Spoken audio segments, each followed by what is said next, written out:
ஓம் சக்தி தாயே போற்றி. நீ நல்லது நினைத்தால் இந்த தாயின் ஆசீர்வாதத்தில் உனக்கு நல்லது மட்டுமே நடக்கும். என் செல்ல பிள்ளையே, இன்று உன் அம்மா உனக்கு ஒரு முக்கியமான செய்தியினை கொண்டு வந்திருக்கின்றேன். என் குழந்தையே, அது என்ன முக்கியமான செய்தி என்றுதானே கேட்கின்றாய்? என் செல்ல பிள்ளை, உன்னை விட்டு பிரிந்த ஒரு ஆத்மா உன் இல்லத்தை சுற்றி வந்து கொண்டிருக்கின்றது.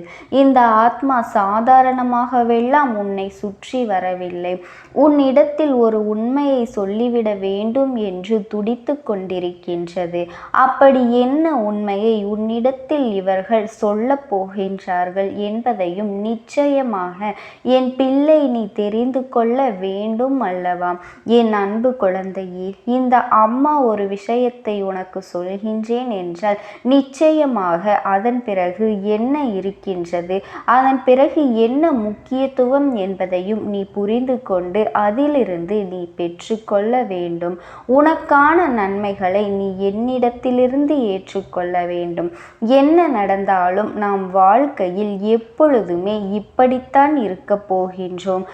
ஆனால் ஒரு சூழ்நிலையில் என் தங்க பிள்ளை, ஒரு ஆத்மாவானது இந்த உலகத்தை விட்டு சென்ற பிறகு கூட உன்னை தேடி தேடி வருகின்றதென்றால் நிச்சயமாக அதனை நீ தெரிந்து கொள்ள வேண்டியது அவசியம், கட்டாயமும் கூட. என் பிள்ளையே, இவரை நினைத்து நினைத்து நீ வருத்தப்படாத நாட்களே இல்லை. உன்னை விட்டு பிரிந்த இந்த ஆத்மாவானது உனக்கு நல்லது செய்ய வேண்டும் என்று வந்திருக்கின்றதா, அல்லது ஏதேனும் ஒரு விஷயத்தை உன்னிடத்தில் சொல்ல முயற்சி செய்கின்றதா என்று பார்க்கும் பொழுதுதான் உன் அம்மா எனக்கு புரிந்தது. இந்த ஆத்மாவானது உன்னிடத்தில் ஒரு உண்மையை சொல்ல துடித்து கொண்டிருக்கின்றது. இந்த உண்மையை நீ அறிய இருக்கின்றாய் என்பதுதான் இந்த ஆத்மாவின் மனதிற்கு கஷ்டமாக இருக்கின்றது. எத்தனையோ விஷயங்கள் உனக்கு நிச்சயமாக தெரிந்திருக்கின்றது. ஆனால் இந்த ஒரு விஷயம் மட்டும் உனக்கு தெரியவில்லை என்று சொல்லி அந்த ஆத்மாவானது உன்னிடத்தில் அதனை சொல்லிவிட வேண்டும் என்று துடிக்கின்றது. சமீபத்தில் இருந்து போன இவர் உன் மீது உயிரே வைத்திருந்தவர். உண்மையான அன்பு கொண்டு இந்த வாழ்க்கையில் எப்போதும் உன்னை எப்பொழுதும் சுற்றி சுற்றி வந்தவர். இப்போது உன்னால் தொட முடியாத தொலைவிற்கு அவர் இந்த இடத்திலிருந்து சென்று விட்டார். இந்த ஆத்மாவானது உன்னை தேடி வந்த பொழுதில், உன்னை தொட முயற்சி செய்யும் போதும் உண்மை உன்னை ஆற தழுவ வேண்டும் என்று அது ஆசைப்பட்டது உண்மைதான். ஆனால் அது நடக்கவில்லை. அந்த முயற்சி செய்யும் பொழுதுதான் உயிரோடு அவர்கள் இல்லை. அந்த ஆத்மா என்று அதற்கு புரிந்தது. நாம் இந்த உலகத்தை விட்டு சென்று விட்டோமோ என்று நினைத்தது, வருத்தப்பட்டது, கண்ணீர் விட்டது, கதறியது. ஆனால் சற்றென்று அதற்கு ஒன்றுமே புரியாத யதார்த்தம் என்னவென்று, எல்லோருக்கும் இது போன்ற ஒரு சூழ்நிலை ஒரு நாள் வரத்தான் செய்யும். பிறக்கின்ற எல்லோரும் ஒரு நாள் இங்கிருந்து சென்றேதான் ஆக வேண்டும். நினைத்தாலும் இங்கு தங்கிவிட முடியாது. எல்லோருமே இந்த பூமியில் வந்து செல்கின்ற விருந்தாளிகள்தான் என்பதனை நீ புரிந்து கொண்டாலே போதும். சற்றென்று அழுகையை நிறுத்திவிட்டு உன்னோடு பேச அவர்கள் துடித்து கொண்டிருக்கின்றார்கள். அப்படி உன்னிடத்தில் எந்த விஷயத்தை இவர்கள் பேச நினைக்கின்றார்கள்? அவர்கள் பேச நினைத்த விஷயத்தினால் உன்னுடைய வாழ்க்கையில் ஏதேனும் மாற்றங்கள் வருமா? உனக்கு தெரியாத உண்மை ஏதேனும் அவர்களுக்கு தெரிந்திருக்குமா என்பதனை நிச்சயமாக இப்பொழுது இந்த அம்மாவின் மூலமாக நீ தெரிந்து கொள்ள வேண்டும். என் தங்க பிள்ளையே, இந்த உலகத்தை விட்டு நீ செல்ல வேண்டும் என்று யார் ஆசைப்படுவது நிச்சயமாக கிடையாது. யாரும் அது நமக்கு எப்பொழுது வரும் என்று எதிர்பார்ப்பதும் கிடையாது. இந்த உலகத்தில் அனைத்திற்கும் பேராசைப்படுகின்ற இந்த மனிதன் ஆசைப்படாத ஒரு விஷயம் என்றால் அது தன்னுடைய இறப்பு மட்டும்தான். அது மட்டும்தான் அந்த நேரத்தில் என்றுதான் எல்லோரும் நினைக்கின்றார்கள். அப்படி இருக்கின்ற இந்த நேரத்தில் இவர்கள் இந்த உலகத்தை விட்டு செல்லும்போது எதுவுமே அவர்களுக்கு சரியாக புரியவில்லை. இது எப்படி நடந்தது என்றுதான் திகைத்து நிற்பார்கள். ஆனால் அது நடந்துவிட்டது அல்லவா, இனி அதனை மாற்றவும் முடியாது. அவர்களின் மனதில் என்ன எண்ணங்கள் இருக்கின்றது, அவர்கள் எதை நினைத்து வருத்தப்படுகின்றார்கள், எந்த விஷயத்தை இப்போது உன்னிடத்தில் சொல்ல முயற்சி செய்கின்றார்கள் என்பதையெல்லாம் நீ தெரிந்து கொள்ள வேண்டும். அவர்கள் சொல்ல துடிக்கின்ற உண்மை ஒருவேளை இது நாள் வரையிலும் நீ தேடிக்கொண்டிருக்கின்ற உண்மையாக கூட இருக்கலாம் அல்லவா? என் பிள்ளையே, நீ செவி கொடுத்து உன் அம்மாவின் வாக்கினை முழுமையாக கேள். ஆத்மாவினுடைய உலகம் இது கிடையாது. அவர்களுக்கென்று ஒரு தனி உலகம் உண்டல்லவா? அதையும் தாண்டி ஒரு ஆத்மா இங்கே வருகின்றது என்றால், உன்னை சுற்றி உன்னோடு பேச வருகின்றது என்று ஆசைப்படுகின்றது என்றால் நிச்சயமாக அது அவர்களுக்கு சாதாரணமாக நடந்து விடாது. அது விஷயமும் கிடையவே கிடையாது. என் தங்க பிள்ளையே, அவர்களுக்கு ஆத்மாவின் உலகம்தான் சொர்க்கம். இங்கே வந்து நின்றால் அது அவர்களுக்கு நரக நெருப்பில் நின்றது போன்ற ஒரு உணர்வை நிச்சயமாக கொடுக்கும். அப்பேற்பட்ட கஷ்டத்தையும் தாண்டி உன்னோடு பேச துடிப்பதற்கும் உன் வாழ்க்கையில் தான் இருக்கின்றார்கள் என்பதையும் உனக்கு அவர்கள் உரைத்து உணர்த்து கொண்டிருக்கின்றார்கள். அப்படி செய்வதற்கு காரணம் என்ன தெரியுமா? உன் மீது வைத்திருந்த அளவற்ற அன்பு, உன் மீது கொண்ட அன்பினால் அவர்கள் உன்னை பிரிந்திருக்க நினைக்கவில்லை. ஆனால் அவர்கள் உன் மீது வைத்த அன்பை நீ விட அவர்களின் மீது இப்போது அவர்கள் இல்லை என்றுடன் தவித்து கொண்டிருக்கின்ற தவிப்பினை போல் ஏற்றுக்கொள்ள முடியவில்லை. நாம் சென்று விட்டோம். நாம் இருக்கும்போதே நம்முடைய ஆசைகள் எல்லாம் நம் குடும்பத்தில் இருப்பவர்களுக்கும் நம் மீது அன்பு கொண்டவர்களுக்கும் எப்போதும் சந்தோஷமாக இருக்க வேண்டும் என்பதும், ஆனால் தன்னுடைய இழப்பு இவர்களுக்கு இந்த வலியையும் வேதனையையும் எப்போதும் நினைத்து கொண்டிருந்தால் உன்னுடைய வாழ்க்கை கேள்விக்குறியாக மாறிவிடும் என்பதுதான் இந்த ஆத்மாவினுடைய மன வருத்தமாக இருக்கின்றது. எல்லா சூழ்நிலைகளையும் தாண்டி இந்த வாழ்க்கையில் உனக்கென்று இருக்கக்கூடிய நன்மைகளை பெற வேண்டும். எதற்காக இத்தனை நாளும் உனக்கான லட்சியத்தை நோக்கி ஓடி வந்தாயோ அந்த லட்சியத்தை வேண்டும் என்று நினைக்க வேண்டும். நீ நினைத்தால் இங்கு மாறாதது எதுவுமே இல்லை. நான் இந்த உலகத்தை விட்டு சென்று விட்டேன் என்பதற்காக நீ என்னையே நினைத்து வருந்தி நினைத்து கொண்டிருப்பாய். ஆனால் இங்கு நீ வாழ்கின்ற இந்த காலம் உனக்கு சந்தோஷமாக வாழ வேண்டாமா? இருக்கும்போதே உன் சந்தோஷத்தை கண்டு மகிழ்ச்சி அடைந்த நான் இல்லாத போது உன் சந்தோஷத்தை நிச்சயமாக தினம் தினம் இருக்கின்ற ஆசையோடு தானே உன்னை தேடி வந்தேன். ஆனால் நீயோ தினம் தினம் என்னை நினைத்து கொண்டு அழுது கொண்டு இருப்பதும் எந்த வகையிலும் எனக்கு விருப்பமில்லை. ஏனென்றால் நான் எப்படிப்பட்டவர் என்பதும் உனக்கு நன்றாக தெரியும். நான் நன்றாக வாழ வேண்டும் என்று ஆசைப்பட்டவர் எப்பேற்பட்ட சூழ்நிலையிலும் நான் வாழ்க்கையில் எதையும் சாதிக்காவிட்டாலும் அனைத்தையும் நீ சாதிக்க வேண்டும் என்று நினைத்து உன்னை ஊக்கப்படுத்தி கொண்டிருக்கின்றவர். அப்படி இருக்கும் பொழுது என்னுடைய இழப்பு உனக்கு வாழ்க்கையில் இத்தனை தலைகீழ் மாற்றத்தை நிச்சயமாக கொண்டு வந்திருக்க கூடாதல்லவா? வாழ்க்கையின் யதார்த்தம் நடந்து முடிந்த விஷயத்தை எண்ணி எண்ணி அவசியம் மேலும் மேலும் நல்லதையே நினைத்து வருத்தப்பட்டு கொண்டிருந்தால், நடந்ததையே நினைத்து வருத்தப்பட்டு கொண்டிருந்தால் இனி வரக்கூடிய எதிர்காலம் உனக்கு சூனியமாக மாறிவிடும் என்பதனையும் மறந்துவிடாது. இந்த நேரத்தில் வெற்றி பெறுவதற்கு உனக்கு வாய்ப்புகள் அதிகமாக கொண்டும் அதனை விட்டு விடாமல் உன் வெற்றியை நோக்கி நீ பயணம் செய்து கொண்டே இருக்க வேண்டும். இறந்து போனவர்கள் உன்னை விட்டு சென்றார்கள் என்று நினைத்து நீ வருத்தப்பட்டு கொண்டிருப்பாயானால் அதனால் உனக்கும் உன்னுடைய உடலுக்கும் நோய்கள் வரும் என்பதனை நீ புரிந்து கொண்டு அதிகமான விஷயத்தை பற்றி மட்டும் யோசிப்பது தவறு. அதே நேரத்தில் ஒரு விஷயத்தை பற்றி நீ அறிந்திருப்பாய் என்பதையும் முதலில் நீ புரிந்து கொள். இந்த நேரத்தில் உன்னுடைய வாழ்க்கையில் எப்போதுமே நான் என்னவெல்லாம் செய்ய நினைக்கின்றேனோ அதையெல்லாம் ஒரு ஆத்மாவாக இருந்து உனக்கு நான் செய்து கொண்டிருக்கின்றேன். அந்த யதார்த்தத்தை நீ உணர வேண்டும். பிறப்பு போல் இறப்பும் உண்டு என்பதையும் உணர்ந்து கொள்ள வேண்டும். இனிமேல் இதனை யாராலும் நிச்சயமாக தடுக்க முடியாது என்பதனை நீ புரிந்து கொள்ள வேண்டும்.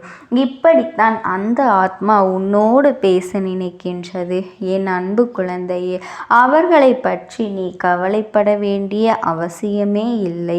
இந்த தாயானவளினுடைய அன்பும் ஆசீர்வாதங்களும் என்றென்றைக்குமே உனக்கு முழுமையாக கிடைத்து கொண்டேதான் இருக்கும். ஓம் சக்தி. ஓம் ஆதிபராசக்தி. நான் உங்களுக்கு ஒரே ஒரு வாய்ப்பினை உருவாக்கி கொடுக்கின்றேன்.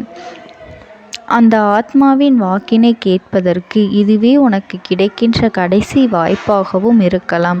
அதனால் என் பிள்ளையே, இந்த வாய்ப்பினை நீ சரியாக பயன்படுத்தி கொண்டு அந்த ஆத்மா உன்னோடு என்ன பேச நினைக்கின்றது, அவர்கள் எதை உன்னிடத்தில் சொல்ல நினைக்கின்றார்கள், வெளிப்படுத்த முயற்சி செய்கின்றார்கள், எதனால் உன்னை தேடி வந்திருக்கின்றார்கள் என்பதனை எல்லாம் நீ தெரிந்து கொள்ள வேண்டும். என் தங்க பிள்ளையே, அவர்கள் எப்படி இந்த தெய்வத்தின் அருகில் வந்தார்கள் என்று நீ யோசிக்கலாம். என் தங்கமே, உன்னுடைய இல்லத்தில் சமீபத்தில் இறந்து போன ஒருவரினுடைய ஆத்மாவானது சில நாட்களாகவே உன் இல்லத்தை சுற்றி சுற்றி வருகின்றது. இந்த அம்மா அதனை கண்டுவிட்ட பிறகு, எதற்கு இங்கே சுற்றி கொண்டிருக்கின்றாய்? நீ இருக்க வேண்டிய இடத்தில்தானே இருக்க வேண்டும். என் பிள்ளையின் வீட்டில் உனக்கு என்ன வேலை என்று கேட்ட பொழுதுதான் அந்த ஆத்மா என்னிடத்தில் சொன்ன விஷயம், எனக்கும் என்னிடத்தில் இருக்க வேண்டும் என்றுதான் ஆசையாக இருக்கின்றது.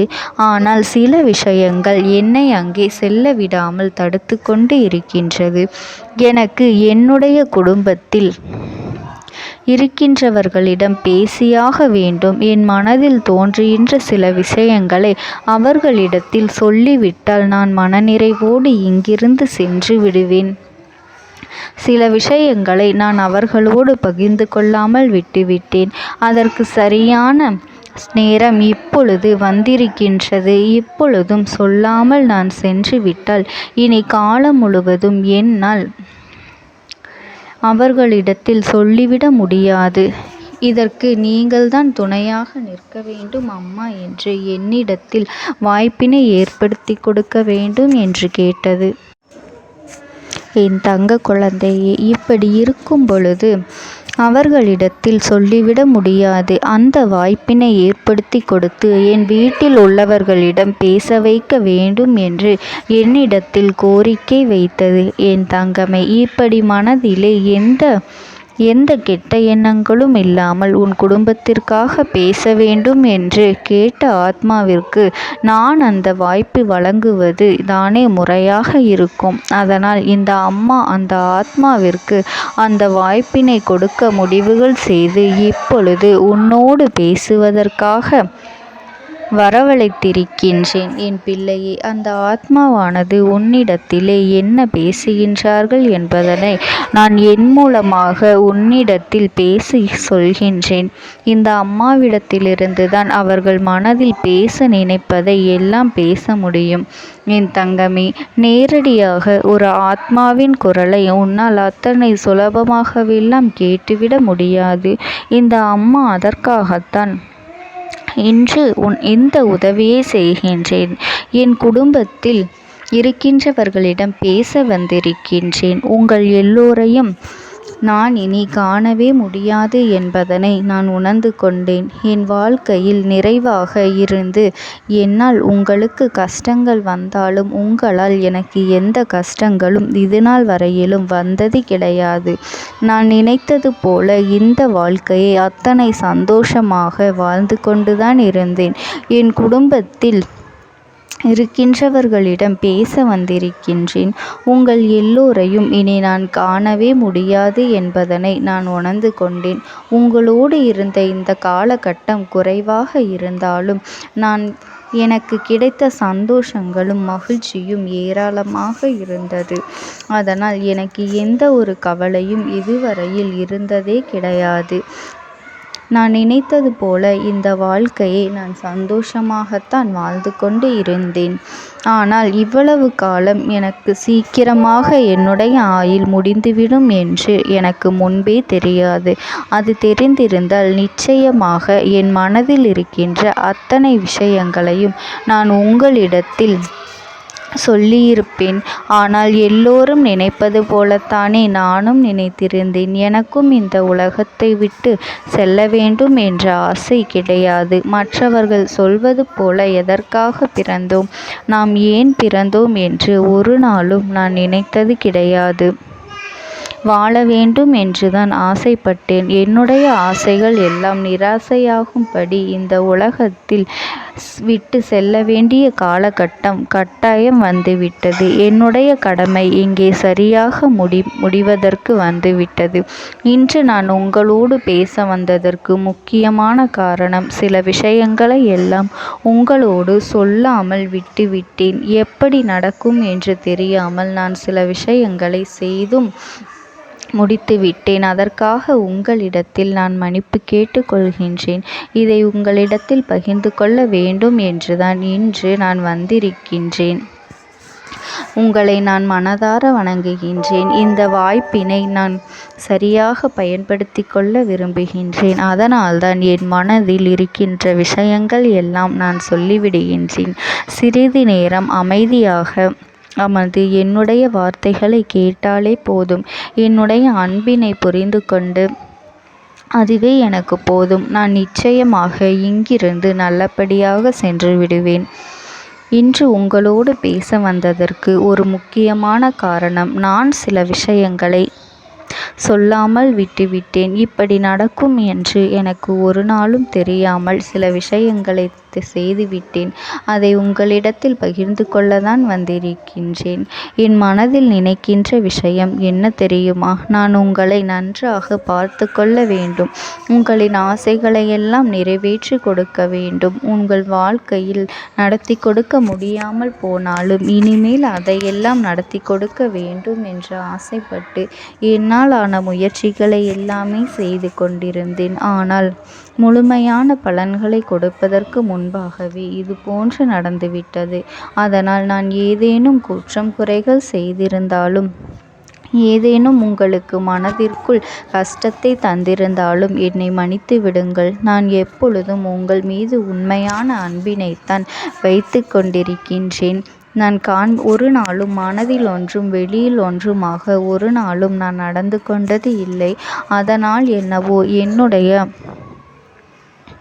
என்னுடைய குணங்கள் சிலருக்கு இங்கே பிடிப்பதே இல்லை. எதுவாக இருந்தாலும் என்னோடு இருக்கின்ற என் குடும்பத்திற்கு தெரியும் அல்லவா நான் யார், என்னுடைய அன்பு எப்படிப்பட்டது என்று.